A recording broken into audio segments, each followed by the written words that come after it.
আসসালামু আলাইকুম। আশা করি সকলে ভালো আছেন। ফাইনালি আমরা আজ ধান নিড়ানি কাজ শেষ করলাম। অর্থাৎ আমরা বিলে যে ধান রোপণ করেছিলাম বর্ষার পরে, সেখানে প্রচুর পরিমাণে ঘাস ছিল। সেই ঘাসগুলো আগাছা পরিষ্কার করতে হয়েছে। পরিষ্কার করে সার প্রয়োগ করতে হয়েছে। মাশাআল্লাহ গাছগুলোর গ্রোথ খুবই ভালো। তবে দেখা যাক কি হয়। সামনে আপনাদেরকে দেখাবো ভিডিওতে। এবং গত একটা ভিডিও দিয়েছিলাম ধানের, সেদিন আসছিলাম ধান গাছ প্রথম নিড়ানি দিতে। আজ ধান গাছ প্রায় শেষ, অর্থাৎ ধানের কাজ প্রায় শেষ। এখনও বেশ কিছু কাজ, আসলে ধানের প্রসেসিং অনেক, এখানে বেশ কিছু স্টেপ ফলো করতে হয়। আপনারা ইতিমধ্যে জানেন, আর যারা শহরে থাকেন তারা তো হয়তো জানেন না ধান রোপণ করার বিষয়গুলো। প্রথমে ধানের বীজ থেকে চারা রোপণ করতে হয়, অর্থাৎ ভালো ধান থেকে চারা রোপণ করতে হয়। সেগুলো চারা এক জায়গাতে ফেলতে হয়। সেখানে 1 মাস রোপণ করার পর সেখান থেকে আবার তুলতে হয়। তুলে ধান খেতে, অর্থাৎ অনেক বড় এরিয়াতে সেখানে কাদামাটি করতে হয়, অর্থাৎ পাকাতে হয় পাওয়ার টিলার অথবা ট্রাক্টর দিয়ে। সেখানে কাদা হলে সেখানে আবার গোছ গোছ করে রোপণ করতে হয়। এটা আসলে সবাই জানে, গ্রাম অঞ্চলের মানুষ। এবং শহরে যারা থাকছেন, দেশের বাইরে যারা থাকেন তারা হয়তো জানেন না। আজকে আমাদের পুরো জমিটা নিড়ানি কাজ শেষ প্রায়।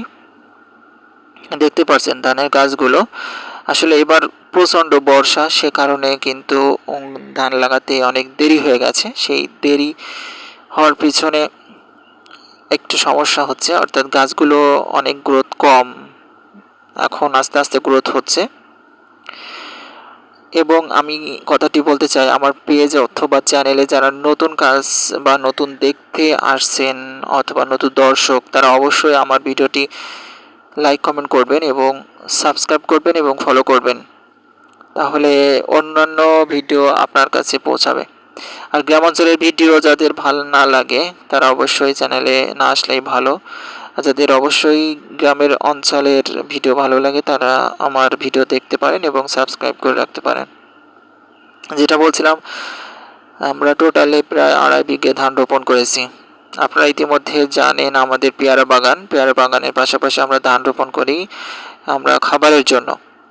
আসলে আপনারা বলতে পারেন যে আমাদের এত জমি, আসলে এত জমি নাই। আমরা ধান লিসে, অর্থাৎ ধান যেখানে রোপণ করি সেখানে লিজ নেওয়া আছে আমাদের, সেখান থেকে আমরা ধান উৎপাদন করি।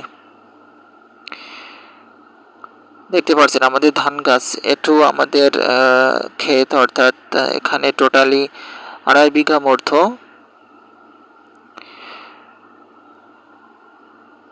দেখতে পাচ্ছেন প্রচুর পরিমাণে ঘাস, এই ঘাসগুলো আগাছা পরিষ্কার করা হয়েছে। এছাড়াও বেশ কিছু ঘাস রয়েছে। আপনারা দেখতে থাকুন ভিডিওটি এবং আজ এই পর্যন্তই। দেখা হচ্ছে অন্য কোনো ভিডিওতে। এবং অবশ্যই পেজটি এবং চ্যানেলটি ফলো এবং সাবস্ক্রাইব করবেন। সকলে ভালো থাকেন, সুস্থ থাকেন। আজকে এই পর্যন্তই, দেখা হচ্ছে অন্য কোনো ভিডিওতে। ধন্যবাদ।